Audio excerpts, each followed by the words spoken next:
동물은 스트레스를 안 받는 것 같은데 왜 인간은 스트레스를 받죠?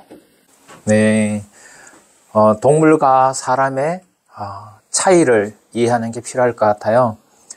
동물과 사람의 가장 큰 차이는 뇌에서 오는 것 같아요.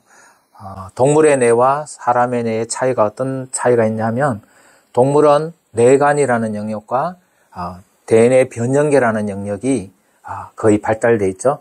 사람은 거기에서 대뇌 피질, 심피질이라고 하기도 하고 대뇌 피질이라고 하는데 워낙 동물에 비해서 발달이 되어 있습니다. 그래서 대뇌 피질의 영역이 어떤 역할을 하느냐 하면 사고하고 판단하고 기억하고 창조하는 기능을 갖고 있어요. 그래서 동물은 본능과 감정에 충실하고 또 감정이 발생하면 바로바로 처리하면 되는데 사람은 심피질이 발달되어 있다 보니 끊임없이 기억하고 다시 되뇌이고 과거를 상처를 또 기억하고 다시 반복하고 미래의 걱정도 당겨서 계속 발생을 하다 보니 사람은 동물에 비해서 엄청난 수천 배의 스트레스가 많다. 여기서 오는 문제인 것 같아요.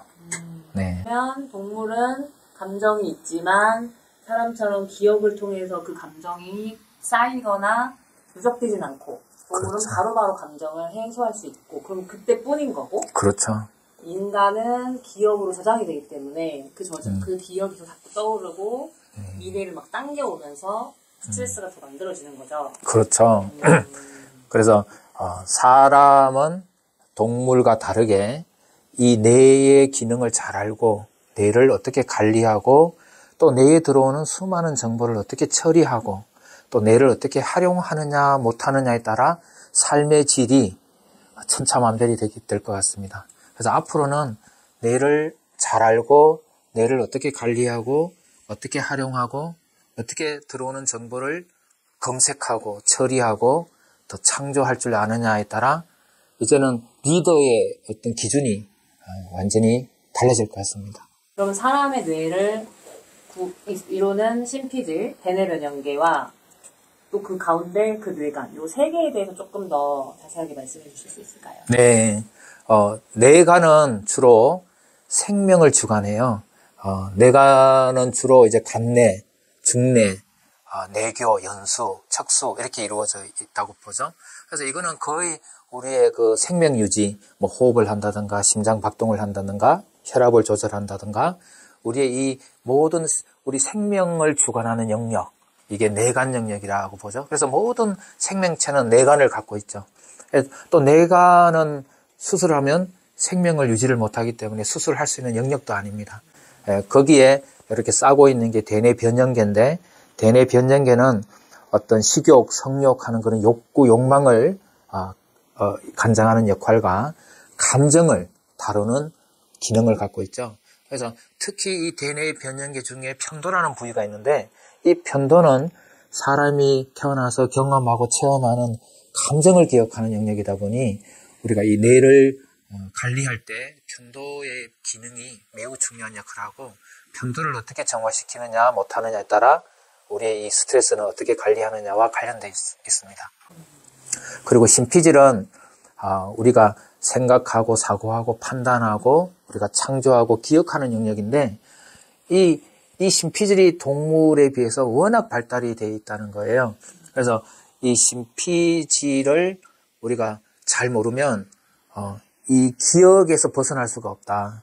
그래서 이 해마라는 부위가 있어요. 이 해마가 어떤 정보가 들어갔을 때 이걸 장기 기억으로 또 학습으로 관여하는 굉장히 중요한 기능을 하고 있는데 우리가 부정적일수록 또 상처가 될수록 또 하나의 힘든 걸수록 이 해마가 장기 기억으로 전환시키는 강력한 영향을 미쳐요.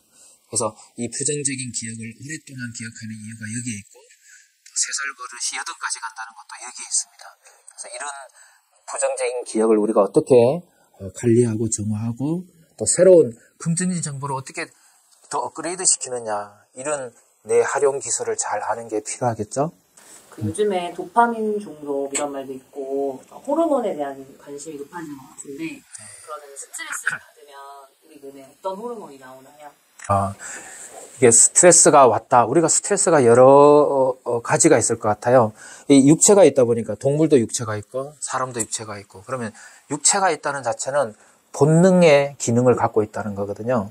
이 본능은 먹고 자고 또 먹었으니까 또 싸야 되고 또 우리가 성적인 또 기능이 있다. 그래서 이런 본능이 충족되느냐 안 되느냐에 따라 우리는 행복하다 불행하다 결정을 하죠.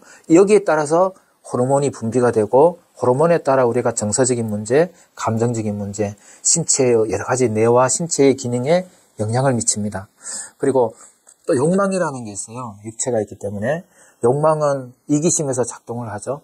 그래서 우리가 이기심을 갖고 있기 때문에 소유욕이 생긴다. 물질욕, 뭐 돈에 대한 욕심, 그 재산에 대한 모든 그런 소유욕구가 일어납니다. 또 우리가 또 소유욕이 어느 정도 충족이 되면 명예욕이라는 것이 있고 명예욕은 남한테 잘 내가 인정받으려고 하는 또 남한테 잘 보이려고 하는 그런 욕망인데 이것도 굉장히 중요한 욕구입니다.